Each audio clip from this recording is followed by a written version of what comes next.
무리가 몰려와서 하나님의 말씀을 들을새 예수는 게네사렛 호숫가에 서서 호숫가에 배 두 척이 있는 것을 보시니 어부들은 배에서 나와서 그물을 싣는지라. 예수께서 한 배에 오르시니 그 배는 시몬의 배라. 육지에서 조금 떼기를 청하시고 앉으사 배에서 무리를 가르치시더니 말씀을 마치시고 시몬에게 이르시되 깊은 데로 가서 그물을 내려 고기를 잡으라.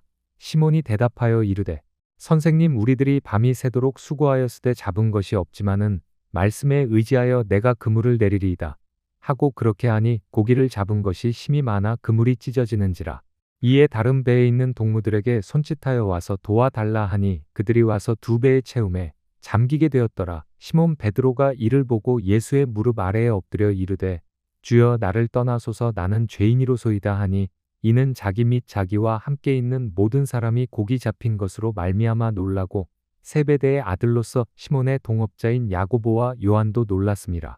예수께서 시몬에게 이르시되 무서워하지 말라. 이제 후로는 내가 사람을 취하리라 하시니 그들이 배들을 육지에 대고 모든 것을 버려두고 예수를 따르니라. 오늘의 말씀은 누가복음 5장 1절부터 11절입니다.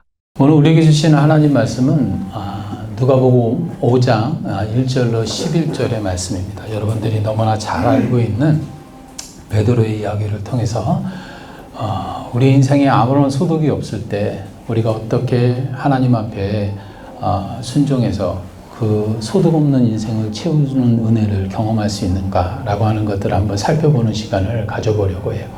제가 먼저 한 절을 읽고 여러분이 또 한 절을 읽으면서 교독하고 마지막 절을 함께 합독하시겠습니다. 무리가 몰려와서 하나님의 말씀을 들을새 예수는 게네사렛 호숫가에 서서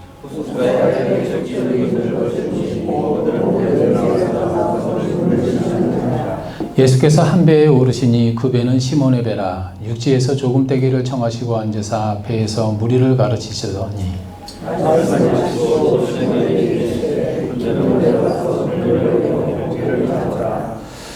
시몬이 대답하여 이르되 선생님, 우리들이 밤이 새도록 수고하였으되 잡은 것이 없지만은 말씀에 의지하여 내가 그물을 내리리이다 하고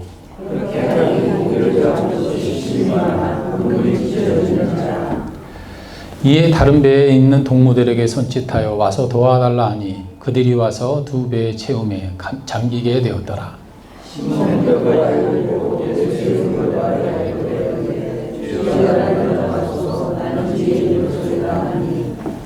이는 자기 및 자기와 함께 있는 모든 사람이 고기 잡힌 것으로 말미암아 놀라고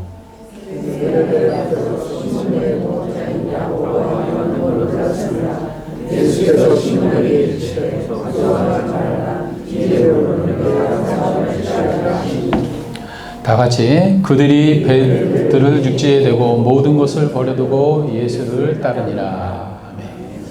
저는 오늘 함께 합독하신 이 본문 말씀을 통해서 빈 그물을 채우시는 은혜라고 하는 제목으로 우리의 삶 가운데 애쓰고 수고했지만 아무런 소득이 없었을 때 허무와 공허가 우리의 마음을 덮고 있는 그때에 어떻게 하면은 하나님이 우리에게 그 빈 그릇을 채우시는 허무함을 채우시는 그 은혜를 경험할 수 있는가라고 하는 것을 베드로의 행동을 통해서 좀 살펴보는 시간을 좀 가져보려고 합니다.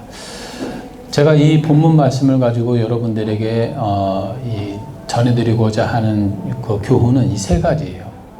어떠한 상황 속에서 배를 떠나지 않고 끝까지 자기 소명을 당해서 항거하라는 거예요. 그리고 두 번째는 허탈하고 허무함 가운데 빠져서 자포자기하지 말고 미래를 대비하고 그물을 기부라는 거예요. 그리고 세 번째는 말씀에 의지해서 내 경험과 지식이 아니라 이제는 말씀을 우선해서 그물을 던지라는 겁니다. 이 세 가지가 베드로가 우리에게 보여준 교훈이기 때문에 그래요.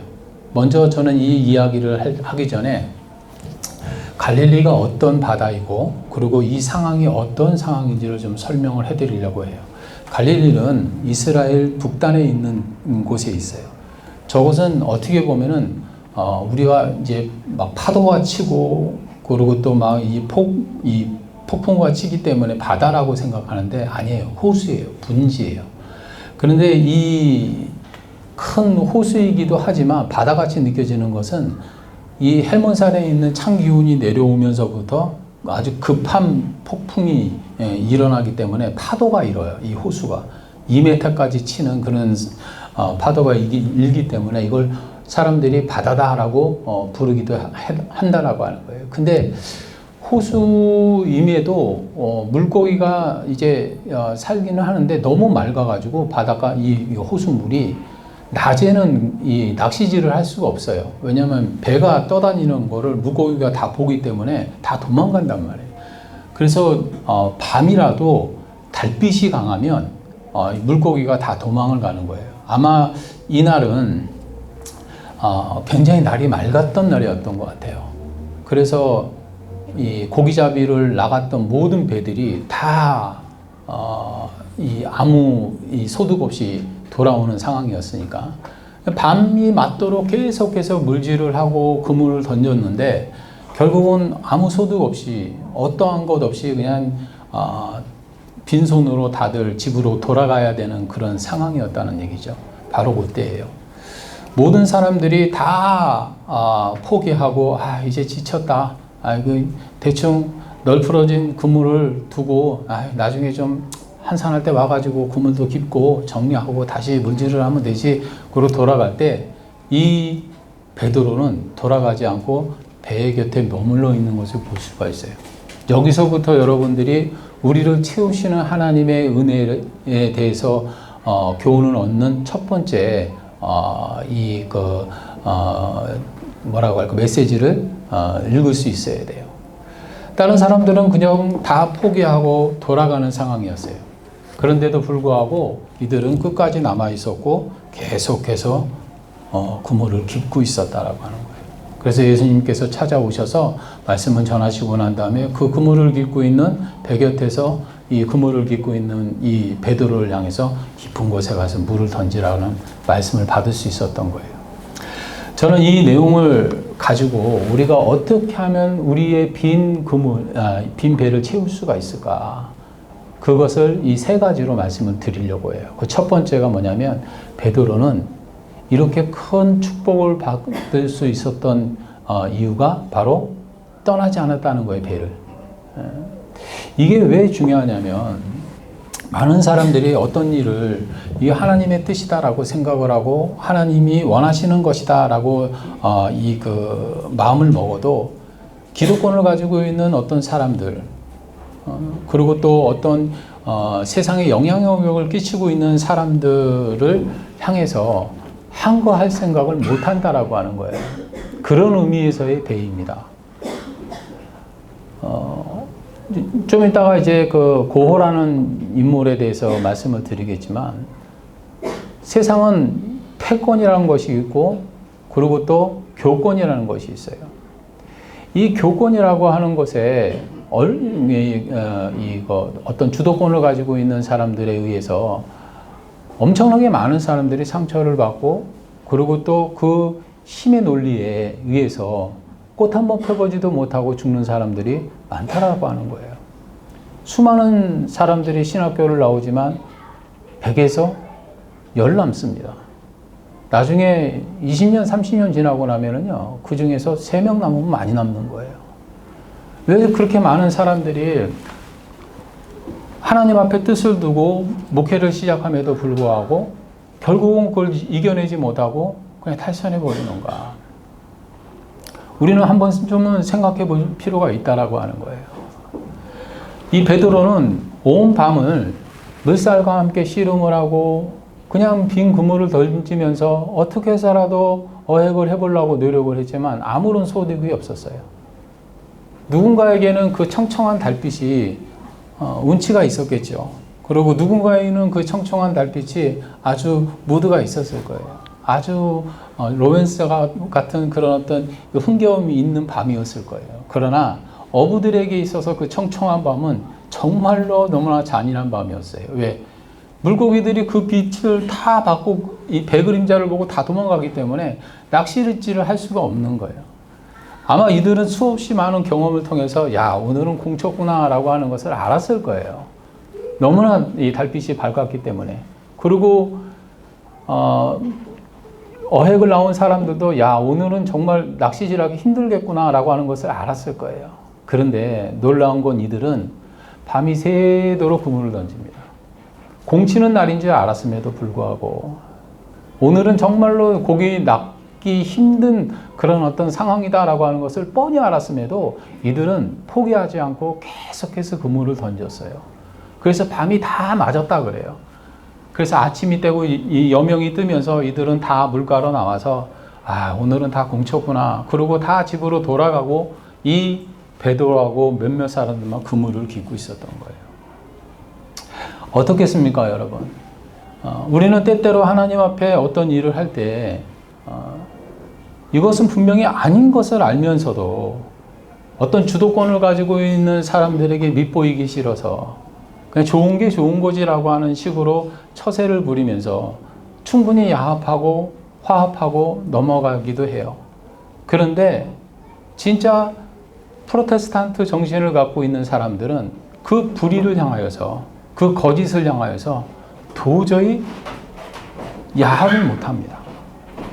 프로테스탄트라고 하는 것이 뭐예요? 항거하는 사람들이라는 뜻이에요. 항거하는 무리들. 그러니까 이 뜻이 뭐냐면 진리가 아닌 거짓을 향해서 항거하는 사람들, 정의가 아닌 불의를 향하여서 항거하는 무리들이라는 뜻이에요. 그래서 진리가 가는 만큼 가고 진리가 서는 곳에 서서 불의한 것에 항거하고 거짓된 것을 향하여 항거하는 사람들, 그래서 프로테스탄트라고 하는 거예요. 만약에 기독교가 지금 이 시대를 살아가면 기독교가 힘을 잃어가는 것은 딱 한 가지입니다. 세속화예요. 세속화되기 때문에 기독교가 점점 복음의 날 것을 잃어버리고 힘을 잃어가고 있는 거예요. 우리 기독교인들은 세상의 불의를 향하여 항거할 줄 알아야 돼요. 우리 기독교인들은 세상의 거짓된 것을 향해서 항거할 줄 알아야 된단 말이에요. 그런데도 불구하고 기득권을 가지고 있는 사람들에게 밉보이지 않기 위해서 좋은 게 좋은 거라는 식으로 그냥 처세를 부리기 때문에 기독교가 이 모양이 된 거예요. 저는 우리 교회가 한 마음으로 일어나서 정말 불의를 향하여 거짓을 향하여 항거할 줄 아는 그런 무리들이 되기를 바라요. 제가 만약에 반성경적인 것을 가르친다거나 그리고 또 반기독교적인 반복음적인 것을 가르친다면 여러분들은 일어나서 저를 향해서 외쳐야 돼요. 그것이 기독교입니다. 여러분들의 삶 가운데 그런 항거력을 갖게 되는 역사가 있게 되기를 바라요. 베드로가 그랬단 말이에요. 모든 것을 포기할 수밖에 없는, 이제는 더 이상 어떠한 것으로도 고개를 어획할 수 없는 상황이었음에도 불구하고 그것에 길들여지지를 않았어요. 남들은 다 포기하고 아, 그래 오늘은 공친 날이야 그러고 다 떠나가 버린 그 자리에서 이 베드로는 그 배를 등지지 않고 있었다라고 하는 거예요. 전 여러분들이 그런 근성이 있다라고 좀 믿어요.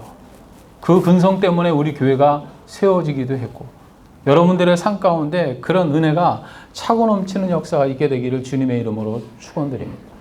포기하지 않고 자기 자리를 지킨다는 것, 이거는 어떤 공간을 말하는 것이 아니에요. 어떤 교회를 말하는 것이 아니에요. 하나님이 부르신 자리, 하나님이 여러분을 이 땅 가운데 복음의 나팔수로 세운 그 자리, 정의를 향해 외치고 진리를 사수하라고 부여하신 그 소명의 자리, 그 소명의 자리에서 세상 처세 부리지 않고 세상의 기득권자들에게 고개 숙이지 않고 당당하게 복음을 외칠 수 있는 그러한 진리의 사자후를 바라는 저와 여러분 되시기를 주님의 이름으로 축원합니다. 그런 근성이 있었기 때문에 하나님은 이 베드로를 사용하신 거예요. 제가 조금 전에도 말씀드렸듯이 빈센트 반 고흐라고 하는 사람이 있어요. 이 사람 여러분 목회자였다라고 아십니까? 아주 독특한 목회자였어요. 정말로 그리스도의 사랑을 전하는 곳이 어떤 곳이어야 할까 고민하다가 최하 빈곤층이 있는 탄간촌으로 갑니다. 그곳에 가가지고 그 숯검동에 쩔어 있는 사람들 팀에 들어가서 그 숯을 묻혀가면서 그 사람들과 친화하고 목회를 했어요. 그러니 그 성도들이 얼마나 좋아했겠어요. 근데 교단에선 이걸 싫어했어요. 목회자로서의 품위와 품격을 떨어뜨린다고 해서 이 사람을 징계를 해버립니다. 그러나 이 사람은 정말 낮고 낮은 곳에 가서 그리스도의 사랑을 전하는 것이 주의 종의 사명이다라고 믿었고, 상처받고 소외된 자들, 버림받은 자들에게 찾아가서 복음을 증거하는 것이 정말로 참된 목회자라고 생각하고 그걸 사수를 해요. 결국 그 교권의 주도권을 갖고 있는 사람들에 의해서 파직이 되어버립니다. 이것은 이 사람에게 굉장히 큰 충격이 되어버리고 말아요. 교회에서 출교당한다는 거요? 그거 쉬운 일 아닙니다. 정의를 외치고 진리를 외쳤음에도 불구하고 그 무리에서 내쳐진다라고 하는 거요? 이거 얼마나 큰 상처인지 몰라요. 결국은 그 기득권을 가지고 있었던 교권주의에 빠져있는 그 리더들에게 버림을 받은 이 방고는요, 근근히 그림을 그려가면서 살아가게 돼요. 근데 이 사람이 그림 중에서 생애에 딱 한 점만 팔리고 하나도 못 팔았어요. 왜? 기득권을 가지고 있는 그 사람들이 이 사람을 완전히 이단화시켰기 때문에 사회적으로 매장을 시켜버린 거예요. 그래서 이 고은은 엄청난 고독 속에서 평생을 하나님이 나를 부르시고 이것이 정말로 진실이었고 진리였다라고 하는 것을 지키면서 항거를 해요. 그래서 이 앞에 보면은요, 그림이 있어요. 이게 별이 빛나는 밤이라고 하는 그 그림이거든요. 이 그림을 보면은 별빛이 찬란하고 모든 동네에 불이 다 켜져 있는데 유독 교회에만 불이 꺼져 있어요. 그러면서 이 사람은 진짜 세상에 빛된 교회가 무엇이냐, 이 어둠을 밝히는 빛의 역할을 해야 될 교회는 다 불이 꺼져 있고 나머지는 다 불이 찬란하게 비쳐 있는 거예요. 그렇게 항거했단 말이에요. 가난하고 소외된 자들에게 복음을 증거하고, 그리고 또 사람들에게 밀려져 있는, 세상의 루저라고 부르고 있는 그 사람들에게 찾아가서 그리스도의 사랑을 증거하는 것이 진정한 목회일지인데, 결국은 교회는 그 사명을 어떻게 하고 있다? 잃어버렸다라고 하는 거예요. 이러면서 그 절대 권력을 가지고 있었던 교회를, 그 교권을 향해서 항거를 합니다. 이 사람이 그러면 평생 한 편의 그림밖에 팔리지 않아요. 그러나 지금 보세요. 지금 이 시대의 고의 그림에 대해서 얼마나 고가의 평가를 합니까? 이건 이 사람의 그림은요, 돈이 있어도 못 사요, 이제는. 그 정도로 이 사람의 예술은 모든 사람들에게 영감을 주었어요. 그냥 틀에 박힌, 교권에 빠져가지고 그 교단에서 이야기하고 있는 것들만 앵무새처럼 기계적으로 따라가야 되는 그 시대에 그거를 확 뛰어넘어서 진짜 그리스도의 사랑이 무엇인지를, 그 복음을 완전히 사회화시킨 사람이에요, 이 사람은. 그래서 그거를 지금도 예술계의 거장으로 여기고 있는 겁니다. 이런 항거력을 잃어버리면 교회는 더 이상 교회가 아닌 거예요. 성도도 더 이상 성도가 아닌 거예요. 기독교는 항거력에서 세상과 달라야 돼요. 이 항거력을 잃어버리면 복음의 야성을 잃어버린 것과 똑같습니다. 야성을 잃어버린 사자가 사자우를 바란다고 떨 수 있는 그런 짐승이 있을까요? 야성이 있어야 사자우를 바랄 때 초목이 떠는 거예요. 야성을 잃어버린 사자가 아무리 울부짖어도 초목은 뒷짐지고 비웃을 뿐일 거예요. 우리 기독교가 아무리 큰 건물을 세우고 대단한 재력을 갖고 사회에서는 정말 무시 못할 정도의 큰 공동체로 성장하고 나름대로 정치적으로 말을 낼 정도로 힘을 가졌다 할지라도 그건 아무 의미가 없어요. 진정한 기독교는 그런 공동체, 사람 머릿수만 가지고 정치적으로 소리를 내는 그런 것으로는 안 된다라고 하는 거예요. 한 사람 한 사람이 세상의 부조리와 사회의 불의에 맞서고, 그리고 거짓된 것, 그리고 또 그릇된 것을 향하여서 항거해낼 수 있는 그런 야성들이 있어야 된다라고 하는 거예요. 그런데 지금 기독교는 어떻습니까? 탈세를 하고, 그리고 또 세습을 하고, 세속화되고 있는데도 불구하고 성도들이 그러지 말라고, 제발 좀 그러지 말라고 그래도 버젓이 그 교권주의에 빠져있는 몇몇 사람들의 리더십이 하나의 종교 퀄리티를 만들어가지고 이거는 뭐 기독교를 좌우지하고 있는 상황이니 이게 되겠냐는 얘기예요. 한국 기독교가 망가지고 이민 사회에 나와 있는 교회들이 무너지는 것은 바로 이런 것들 때문에 그렇다라고 하는 거예요. 한 사람 한 사람이 정의를 외칠 때 그 외치는 정의가 깃발이 될 수 있어야 된다라고 하는 거예요. 저는 우리 한방교회가 정말로 딱 세 가지만 안 했으면 좋겠어요. 첫 번째가 뭐냐면 세습이에요. 두 번째는요, 탈세예요. 세 번째는요, 세속이에요. 이 세 가지만 좀 안 했으면 좋겠어요. 그리고 이 세 가지를 만약에 제가 우리 교회 담임 목사가 된다면 저한테 요구하지 마세요. 저도 여러분들에게 요구하지 않을 테니까. 적어도 우리가 이 세 가지한테만큼은 좀 한거할 수 있어야 되는 거 아닙니까? 이것조차도 한거하지 못하는데 무슨 교회예요, 그게. 그러니 믿지 않는 사람들이 교회를 얼마나 우습게 봅니까? 우리 스스로가 교회의 한 거력을 가지고, 신앙의 한 거력을 가지고 세상에 참된 빛의 역할을 감당하는 역사가 있었으면 좋겠어요. 학개서 2장 5절에 보면 이렇게 말합니다. 너희가 애굽에서 나올 때에 내가 너희와 언약한 말과 나의 영이 계속하여 너희 가운데 머물러 있나니 너희는 두려워하지 말지니라.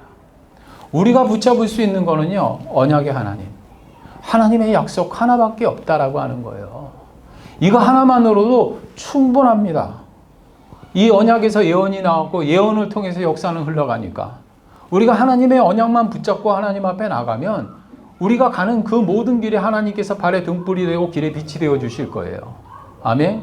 지금 당장으로는 몇 사람 안 되는 사람들이 모여가지고 교회를 세우고 무슨 어떤 영향력이 있을 수 있을까? 우리 스스로도 이게 될까 싶지만 우리가 하나님 말씀을 따라서 정도를 걷고 믿음을 통해서 정말 하나님의 영광됨을 위해서 우리를 부르신 그 자리, 그 소명의 자리를 지켜낸다면, 그리고 거짓을 향하여 불의를 향하여 항거하는 무리가 된다면 저는 충분하다고 생각합니다.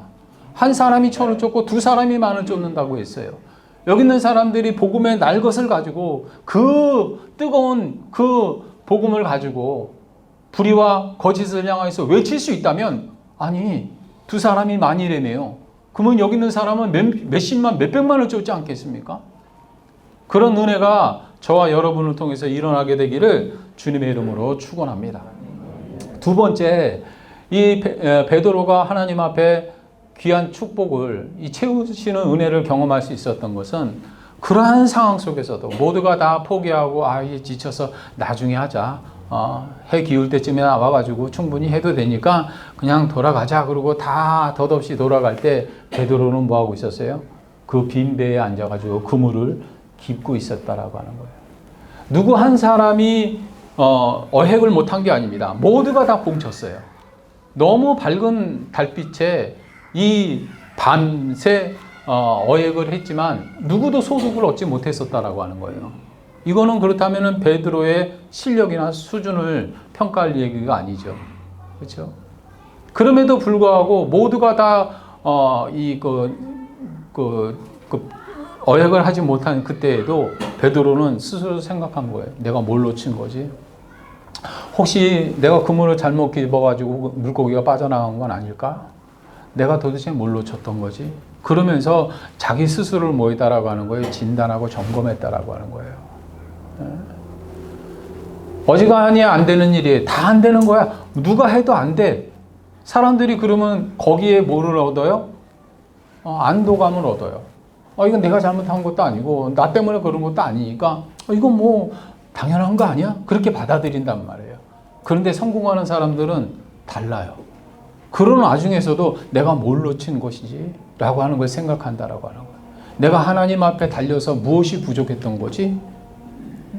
하나님이 한번 역사하시기를 작정하면은 바다에 길도 내시는데, 사막에 물도 내시는 분인데, 뭔가 내가 하나님 앞에 달려 부족한 것이 있었기에 하나님이 역사하지 않으신 거겠지. 그리고 모두가 다 실패하는 상황이고 모두가 다 포기할 수 있는 상황이고 다 자기의 행동에 대해서 정당화할 수 있는 상황에도 불구하고 하나님의 사람들은 내가 뭘 놓쳤는지를 또 한 번 하나님의 말씀을 통해서 진단한다라고 하는 거예요. 우리는 이런 겸손을 가져야 돼요. 겸손이요? 정말 힘들어요. 겸손한 것과 비굴한 것은 다른 거예요. 우리는 겸손하더라도 절대로 비굴해서는 안 돼요. 우리가 하나님 앞에 취할 수 있는 겸손은요, 당당한 겸손이에요. 당당한 겸손. 하나님은 비굴한 겸손을 쓰지 않으세요. 당당한 겸손을 쓰세요. 이런 당당한 겸손을 갖고 있는 사람이 세상이 감당하지 못하는 사람인 거예요.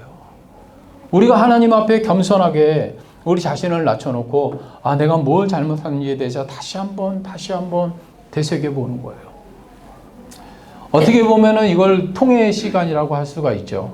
내가 잘못한 것도 하나도 없고 정말로 내 의도나 어떤 이 과정이나 이 모든 것에 있어서 내가 부족한 것이 하나님 앞에 달려서 절대로 부족할 것이 없었는데도 불구하고 일이 되지 않았을 때, 그럼에도 불구하고 하나님 앞에 자신을 낮춰내는 것, 이게 지혜란 말이에요. 이게 신앙이란 말이에요. 그리고 베드로는 그런 상황에서 그물을 계속해서 진단하고 또 깊습니다. 시편 51편 17절에 보면은요, 하나님께서 구하시는 제사는 상한 심령이다라고 하는 대답을 해요. 이게 무슨 뜻이냐 하면, 우리가 어떤 과정에서 실패할 수도 있고 일이 막힐 수도 있고 되는 것 같은데 또 엉켜버려가지고 또 일이 원위치로 돌아갈 수도 있고, 이런 일들이 비일비재해요. 그런 가운데서 왜 하나님은 나한테 이런 골탕을 먹이실까? 왜 이런 일이 안 되게 하실까? 그러면서 낙심하고 절망할 때가 있어요. 나는 내 의도도 그렇고, 그리고 내가 지금 하나님 앞에 하는 이 모든 것이 정말 불의한 것을 향해서, 거짓된 것을 향하여서 항거하는 것 뿐인데 왜 하나님은 나에게 이렇게 두들겨 맞게 하시나? 당연히 두들겨 맞죠. 기득권 있는 사람한테 되들었는데 안 받겠어요? 그럼에도 불구하고 하나님 앞에 끊임없이 그 항거의 자리를 지켰는데, 왜 하나님은 나에게 멍투성이가 되게 만들고 저 사람들은 승승장구하게 만들고 마치 모든 힘과 권세를 다 부리는 것처럼 저렇게 이 구조를 바꾸지 않으실까? 답답해할 때가 있어요. 그런데 중요한 것은 잠언서에 분명히 성경은 말을 합니다. 풀무는 금을, 도가니는 은을 연단하거니와 하나님은 뭐를? 사람의 마음을 연단하십니다.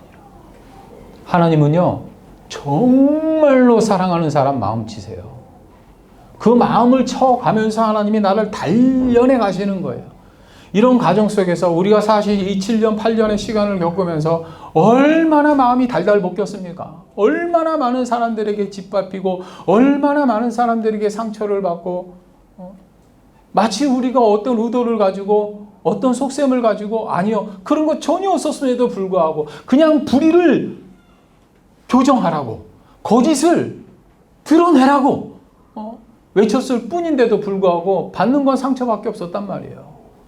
이런 과정 속에서 여기서 피멍 안 든 사람이 어디 있어요? 여러분들 앞에서 제가 만약에 총회에 대한 어떤 교권에 대해서 이야기를 하고 그러면요, 발끈해 버릴 거예요. 왜? 그거에 너무 많이 상처를 받았거든요. 우리가 지금 그 지경까지 왔단 말이에요. 그런데도 불구하고 하나님께서는 그런 과정을 통해서 우리를 뭐 하셨다? 단련해 가신다는 거예요. 하나님은요, 고생을 통해서 우리 안 망가뜨리세요. 하나님은 고생을 통해서 우리를 단련해 내시는 분이에요. 아멘. 세상 사람들은 고생하면 망한다고 치지요? 아니요. 세상 사람들의 주관이고요. 믿음의 사람들은 그 고생을 통해서 하나님이 저 사람을 뭐한다? 만들어 가신다라고 하는 걸 알아요. 그래서 함부로 혀를 안 놀립니다. 고난 가운데 있는 자들을 향해서 함부로 삐죽이지 않아요. 고통당하는 자들을 향해서 함부로 정죄하지 않아요. 왜? 하나님 지금 그 사람 만지고 있거든요. 하나님이 만지고 있는 사람을 향해서 함부로 혀를 놀릴 수가 없는 거예요. 이 베드로는 끊임없이 그런 가정 속에서 자기 자신을 뭐 했어요? 연마해 갔단 말이에요. 에드먼드 힐러리라고 하는 사람이 있습니다. 뉴질랜드의 아주 유명한 산악인이에요. 그 100달러짜리니까 50달러짜리 그 돈에 들어갈 정도로 영웅이에요, 그 사람은. 그 사람이 죽었을 때 국가장을 했어요. 이 사람이 아주 유명한 말을 남깁니다. 그게 뭐냐면, 에베레스트 산을 등반을 했는데 이게 실패를 해요. 그래서 대원들도 잃고 자기도 구사일생으로 겨우 살아나요. 그리고 들것에 실려가지고 엘리베이터에 내려오면서 앰뷸런스에 타기 전에 약간 정신이 들어가지고 이 사람이 벌떡 깨요. 벌떡 깬 상태에서 산을 향해서 손가락질을 하면서 이런 말을 합니다. 산아, 너는 잘하지 못할 것이다. 하지만 나는 성장할 것이고 나를 더 연마해서 반드시 난 너를 정복하고 말 것이다. 그러고 쓰러져요. 그리고 이 사람이 와가지고 정말로 자신을 얼마나 연마를 하고 그 훈련을 시켰는지 나중에는 그 에베레스트 산을 정복을 해버립니다. 그래서 에드먼드 힐러리라고 하는 사람은 산악인들 중에선 영 중에 영으로 들어가는 거예요. 자기를 연마하는 사람은 성장합니다. 하지만 자기를 연마하지 못하고 포기하고 그냥 낙심하고 불평하는 사람은요, 그걸로 끝나는 거예요. 하나님은 이런 모든 과정 속에서 베드로가 그 실패하고 공허할 수밖에 없고 허무할 수밖에 없는 상황에서도 끊임없이 자기 자신을 연마하듯이 이 그물을 집었듯이 우리 스스로를 끊임없이 연마하고 내가 승리하는 그날이 언제인지는 모르지만 내가 도전할 시기가 언제인지는 모르지만 끝까지 나의 영적인 맷집을 키우고 신앙을 강화시키고 이렇게 훈련하고 연단하는 사람들을 하나님께서는 승자로 만들으신다는 얘기예요. 이걸 여러분들 꼭 기억하게 되시기를 주님의 이름으로 부탁을 드리겠습니다. 전통 공예법에 보면 킨즈키라고 하는 이 법이 있어요. 일본 공예법인데 그릇이 깨지고 나면 도끼에 그릇이 깨지고 나면 여기에다가 이렇게 금을 입혀요. 금을 입혀가지고 옷을 칠하면 이게 이제 고가의 작품이 돼버리는 거예요. 왜? 금은 똑같이 깨지지 않고 다 불규칙하게 깨지기 때문에 이게 하나의 예술이 된다라고 하는 거예요. 우리 하나님이 우리를 사용하시는 법이 바로 이 킨즈키법이에요. 이 킨즈키. 우리가 때때로 연단을 받고 살아가면서 상처를 받아요. 그 상처받는 가운데 마음에 금이 나기도 하고 이가 빠지기도 하고요. 막 이런 고통이 생기죠. 그러면 그릇이 이가 빠지고 깨졌는데 이게 쓸모가 있겠습니까? 사람들은 저거 쓸모없다라고 야지를 할 거예요. 손가락질 할 거예요. 그러나 우리 하나님은 이 자리에 보혈과 성령으로 입혀버리신다니까요. 이 깨어진 자리에 보혈과 성령으로 입히셔서 작품을 만들어내 버리시는 거예요. 이 헬라어에 보면은요, 스티그마라고 하는 단어가 있어요. 이 스티그마가 뭐냐면 상처라는 단어예요. 상처. 그런데 이 상처의 자리에 성령의 열매가 맺히면 스티그마타가 돼버려요. 이 스티그마타가 뭐냐면 성흔이에요. 그러니까 내가 받은 상처인데 그 상처받은 자리에 성령의 열매가 맺혀지면 성흔, 예수 그리스도의 흔적이 된다는 얘기예요. 아멘. 하나님은 우리를 이렇게 킨즈키 하시는 분이에요. 깨지고 조각나고 쓸모없다고 사람들이 버리고 그래도요, 하나님은 거기에 금을 입히듯이 보혈을 입히시고 옷을 칠하듯이 성령을 덧입히셔서 세상에 하나밖에 없는 그런 그릇으로 만들어 버리신다라고 하는 거예요. 이게 우리 하나님이 우리를 다듬어 가시는 방법이에요. 그래서 때때로 빈손으로 설 수밖에 없는 아무런 의미도 가치도 없는 그런 시절을 지낸다 할지라도 우리는 끝까지 포기하지 말고 뭐 해야 된다? 나 자신을 연마해야 된다라고 하는 거예요. 그리고 세 번째 이 베드로가 하는 행동이 있었어요. 그것은 바로 말씀을 따라서 그물을 던졌다라고 하는 거예요. 베드로는요, 평생을 물질한 사람입니다. 그리고 갈릴리에 대해서는요, 누구 못지않게 꿰뚫고 있는 사람이에요, 바다를.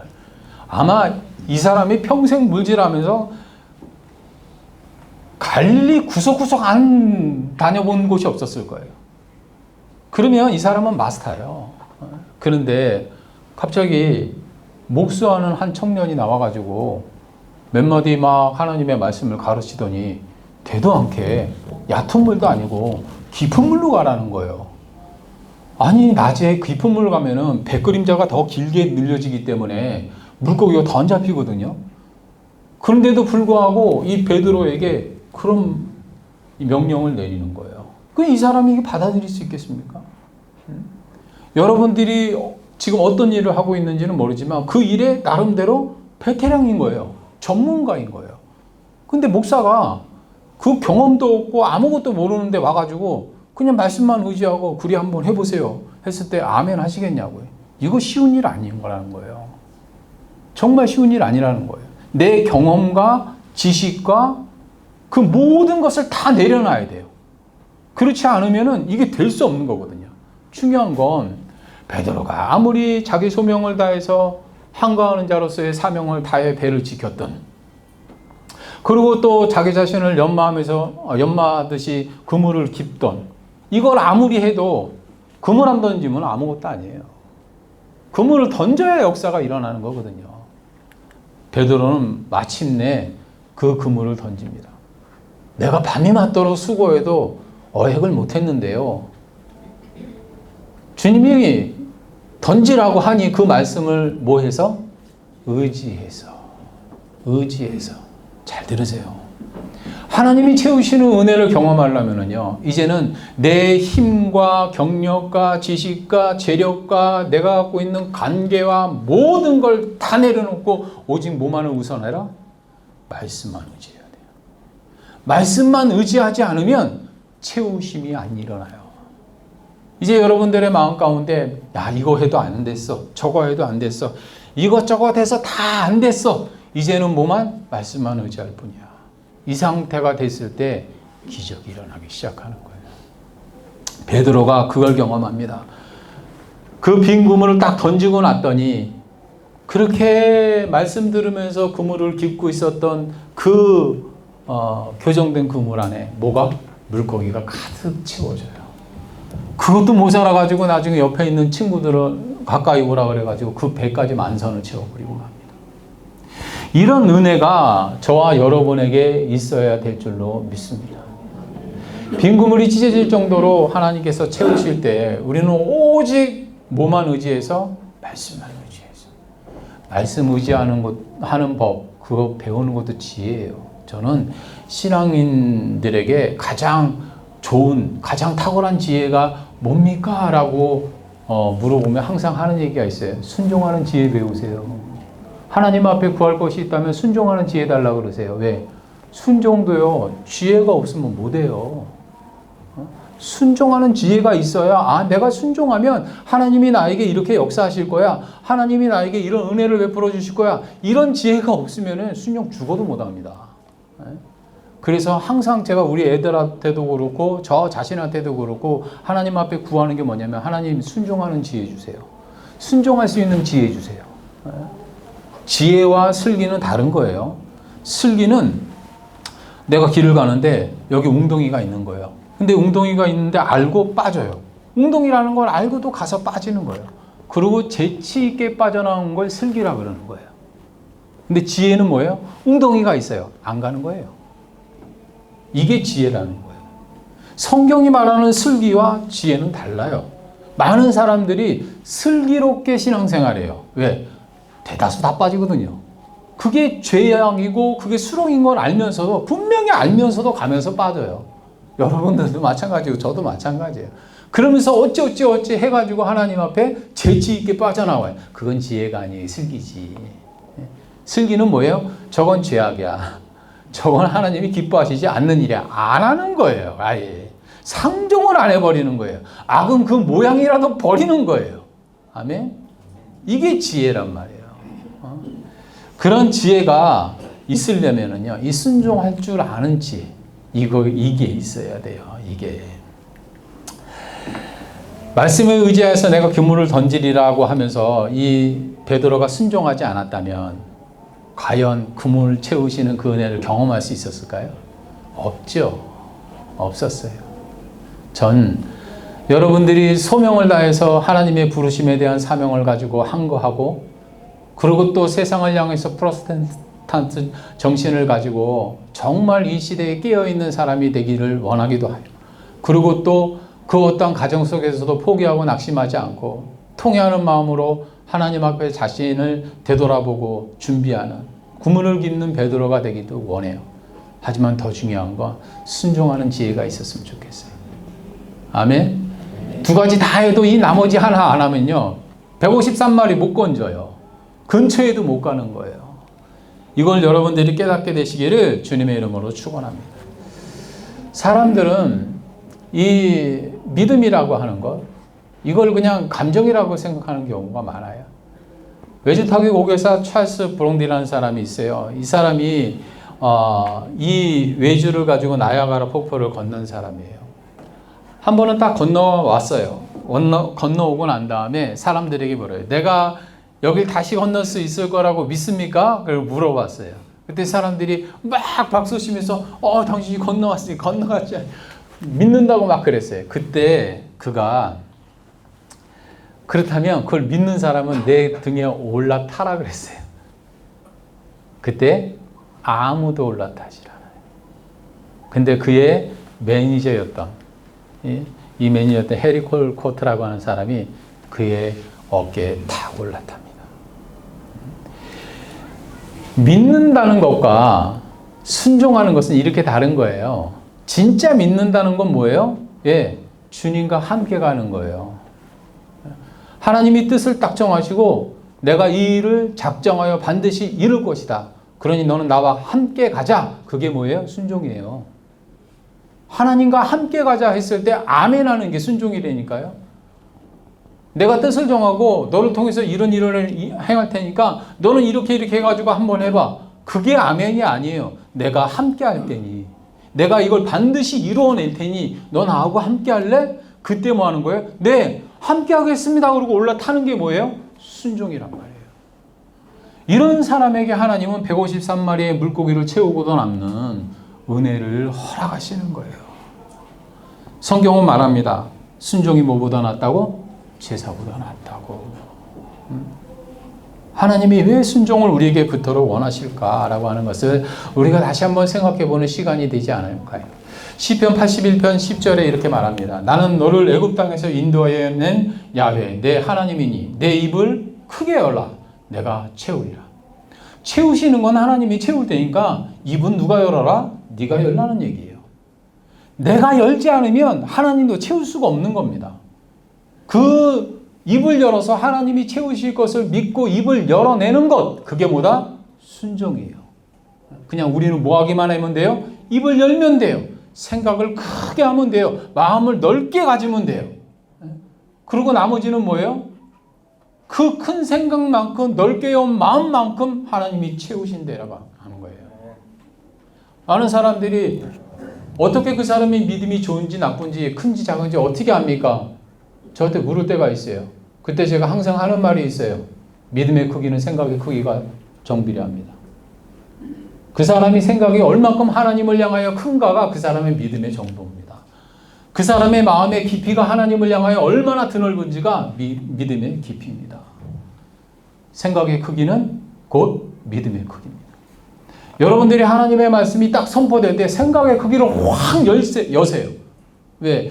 내 한계와 내 능력과 내 지식과 내 경험으로는 요만큼밖에 채울 수 없지만 하나님이 하나 하실 때 아멘하고 나갈 때 생각을 확 열어버리면 그만큼 차고 넘치는 배에 차고 넘쳐서 옆배까지 불러서 채우는 그런 역사가 일어나게 된다라고 하는 거예요.